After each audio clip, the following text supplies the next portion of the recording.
धर्मशाला में Kangra valley carnival 2025 की तीसरी सांस्कृतिक संध्या ने संगीत, संस्कृति और सामाजिक सरोकारों का एक अनूठा संगम प्रस्तुत किया। सूफी एवं ग्लैमर इवनिंग, महिला सशक्तिकरण की थीम पर आधारित इस भव्य कार्यक्रम में दर्शकों की भारी भीड़ उमड़ी और पूरा पंडाल उत्साह से सरोबर नजर आया। कार्यक्रम का मुख्य आकर्षण रहे प्रसिद्ध सूफी गायक कंवर ग्रेवाल, जिनकी रूहानी और भावपूर्ण गायकी ने माहौल को आध्यात्मिक रंगों से भर दिया। उनके हर गीत पर दर्शक मंत्रमुग्ध दिखे और तालियों की गूंज से पूरा परिसर गूंज उठा। इस अवसर पर कृषि एवं पशुपालन मंत्री चंद्र कुमार ने बतौर मुख्य अतिथि शिरकत की। अपने संबोधन में उन्होंने कहा कि कांगड़ा वैली कार्निवल जैसे आयोजन हिमाचल प्रदेश की समृद्ध लोक संस्कृति, परंपराओं और सांस्कृतिक विरासत को संरक्षित और प्रोत्साहित करने का सशक्त माध्यम है। उन्होंने कहा कि ऐसे आयोजनों से स्थानीय कलाकारों को मंच मिलता है, पर्यटन को बढ़ावा मिलता है और युवाओं व महिलाओं को आगे बढ़ने का अवसर मिलता है।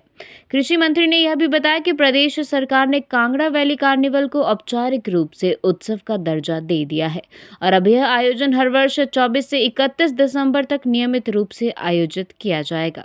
उन्होंने विश्वास जताया कि इससे कांगड़ा जिला राष्ट्रीय सांस्कृतिक पर्यटन के मानचित्र पर अपनी अलग पहचान बनाएगा। वहीं कार्निवल के अंतर्गत सामाजिक सरोकारों को भी प्रमुखता दी जा रही है।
ऐसी उड़ाने तू हर नजर ये तुझसे पूछे आग इतनी क्यों धूल उड़ा जाके मंजिलों पे यूं हवाओं से तेरी यारी है उड़ जा अब तेरी बारी है उड़ जा अब तेरी बारी है उड़ जा अब तेरी बारी है। उपायुक्त हेमराज बैरवा ने जानकारी देते हुए बताया कि शहर के विभिन्न स्थानों पर चिट्टा एवं अन्य मादक पदार्थों के विरुद्ध जन जागरूकता अभियान चलाया जा रहा है। फवारा चौक, गांधी चौक, कचहरी अड्डा और शीला चौक पर नुक्कड़ नाटकों के माध्यम से युवाओं और आमजन को नशे के दुष्प्रभावों से अवगत करवाया जा रहा है। उपायुक्त ने कहा कि चिट्टा जैसी गंभीर समस्या के खिलाफ लड़ाई केवल सरकार की नहीं बल्कि पूरे समाज की साझा जिम्मेदारी है। जिला प्रशासन, पुलिस और समाज के सभी वर्ग मिलकर नशे के खिलाफ इस अभियान को आगे बढ़ा रहे हैं। रेड जोन पंचायतों में नशा निवारण समितियों का गठन कर जमीनी स्तर पर निगरानी, परामर्श और पुनर्वास को मजबूत किया जा रहा है। कुल मिलाकर कांगड़ा वैली कार्निवल जहां एक ओर संगीत और संस्कृति का उत्सव है, वहीं दूसरी ओर सामाजिक जागरूकता और सकारात्मक संदेश का एक सशक्त मंच बनकर उभर रहा है। मुख्यमंत्री सुखविंदर सिंह सुक्खू ने प्रदेश में चिट्टे के खिलाफ व्यापक जन आंदोलन के तहत बिलासपुर में राजकीय वरिष्ठ माध्यमिक पाठशाला छात्रा से लुहणु मैदान तक आयोजित एंटी चिट्टा जागरूकता वॉकथॉन का नेतृत्व किया, जिसमें समाज के सभी वर्गों ने बढ़ चढ़कर भाग लिया। इसमें भारी संख्या में विद्यार्थी, जनप्रतिनिधि, अधिकारी और गणमान्य व्यक्ति शामिल हुए। पूरा बिलासपुर शहर चिट्टा विरोधी नारों से गूंज उठा। मुख्यमंत्री ने वॉकथॉन आरंभ होने से पहले राजकीय वरिष्ठ माध्यमिक पाठशाला बिलासपुर में उपस्थित लोगों को चिट्टे और मादक पदार्थों के सेवन के खिलाफ जागरूकता शपथ भी दिलाई। लुहणु मैदान में उपस्थित जनसैलाब को संबोधित करते हुए सुक्खू ने समाज के प्रत्येक वर्ग से चिट्टे के खिलाफ जन आंदोलन का हिस्सा बनने का आह्वान किया। उन्होंने कहा कि हमारी सरकार की चिट्टे के खिलाफ लड़ाई इसीलिए है क्योंकि यह हमारे बच्चों और युवाओं के उज्जवल भविष्य में सबसे बड़ी बाधा है। उन्होंने कहा कि इतिहास गवाह है कि समाज में बदलाव हमेशा युवाओं ने ही लाया है। उन्होंने आशा व्यक्त की कि इस बार भी युवा ही हमारे साथ मिलकर हिमाचल को चिट्टे से मुक्त करेंगे। सुक्खू ने कहा कि चिट्टा कोई साधारण नशा नहीं है, बल्कि यह ऐसा जहर है जो बच्चों की मुस्कान छीन लेता है और युवाओं के सपनों को जला देता है तथा परिवारों व समाज को तबाह कर रहा है। उन्होंने कहा कि इसी सोच के साथ 15 नवंबर को शिमला के ऐतिहासिक रिज मैदान से चिट्टे के खिलाफ जन आंदोलन की शुरुआत की गई है। उन्होंने कहा कि सरकार प्रदेश में एंटी चिट्टा वॉलंटियर योजना आरंभ करने जा रही है। इस योजना के तहत कॉलेजों, विश्वविद्यालयों, एनसीसी, एनएसएस, युवा क्लबों और समाज के जागरूक युवाओं को एंटी चिट्टा वॉलंटियर के रूप में जोड़ा जाएगा ताकि उन्हें इस लड़ाई के खिलाफ योद्धा बनाया जा सके। उन्होंने कहा कि चिट्टा तस्करों के विरुद्ध सख्त कार्रवाई की जा रही है और नशे के शिकार व्यक्तियों के लिए पुनर्वास पर काम किया जा रहा है। सिरमौर जिला के कोटला बड़ोग में बन रहे पुनर्वास केंद्र के लिए राज्य सरकार ने 20 करोड़ रुपए की धनराशि जारी कर दी है। उन्होंने कहा कि हमारी सरकार की कार्रवाई सिर्फ भाषणों, नारों और वॉकथॉन तक सीमित नहीं है, बल्कि ठोस इरादों और परिणामों के साथ इसे धरातल पर उतारा जा रहा है।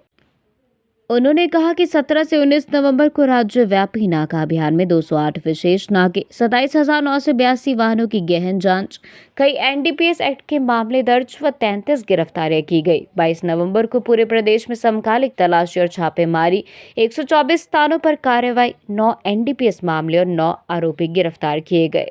25 दिसंबर को शैक्षणिक संस्थानों के आसपास की दुकानों पर विशेष अभियान, 41 संस्थान, 598 दुकानें, 12 मामले दर्ज और 385 चालान किए गए। सुक्खू ने कहा कि पीआईटी एनडीपीएस एक्ट का उपयोग उन व्यक्तियों को रोकने के लिए किया जा रहा है जो लगातार चिट्टे तस्करी या अवैध ड्रग नेटवर्क से जुड़े रहते हैं, ताकि वे भविष्य में इस अवैध गतिविधि को जारी न रख सके और समाज को नुकसान से बचाया जा सके। 6 और 19 दिसंबर को पीआईटी और एनडीपीएस के तहत 19 कुख्यात चिट्टा तस्करों पर सख्त कार्रवाई करते हुए उनको हिरासत में लिया गया।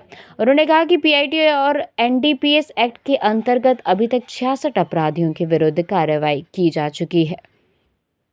मुख्यमंत्री ने कहा कि 10 दिसंबर को पुलिस और औषधि विभाग ने पूरे प्रदेश में 33 बंद, निलंबित और लाइसेंसधारी दवा निर्माण इकाइयों का निरीक्षण किया। इसमें 4 इकाइयों में अनियमितताएं पाई गई और नियमानुसार कार्रवाई की जा रही है। इस पहल का उद्देश्य नकली, बिना लाइसेंस वाले और मनोसंवेदी दवाओं के अवैध निर्माण और वितरण को रोकना है। उन्होंने कहा कि 12 दिसंबर को निर्जन और अर्ध सार्वजनिक स्थानों पर राज्य स्तरीय सर्च ऑपरेशन, 301 युवाओं की जांच और काउंसलिंग की गई। उन्होंने कहा कि 15 दिसंबर को चिट्टे से प्रभावित 234 पंचायतों में समकालिक बैठकों का आयोजन किया गया, जिनमें नशा तस्करी से संबंधित स्थानीय सूचनाओं की समीक्षा, समुदाय आधारित जागरूकता अभियानों की रूपरेखा व आगामी रोकथाम एवं प्रवर्तन रणनीतियों पर विस्तार चर्चा की गई। इन बैठकों का उद्देश्य पंचायत स्तर पर नशा मुक्ति प्रयासों को सुदृढ़ करना और समुदायों को अभियान का सक्रिय भागीदारी बनाना था।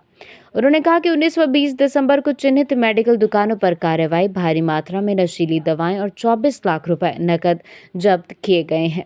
इसके अलावा सरकारी भूमि पर या चिट्टे के धंधे से कमाई की गई चिट्टा तस्करों की अवैध संपत्तियों पर भी सख्त कार्रवाई की गई है। इस तरह के अतिक्रमण एवं अवैध भवन निर्माण के कुल 72 मामलों में से 14 में कार्रवाई पूर्ण हो चुकी है। शेष मामलों में राजस्व विभाग स्तर पर आगे की कार्रवाई प्रगति पर है।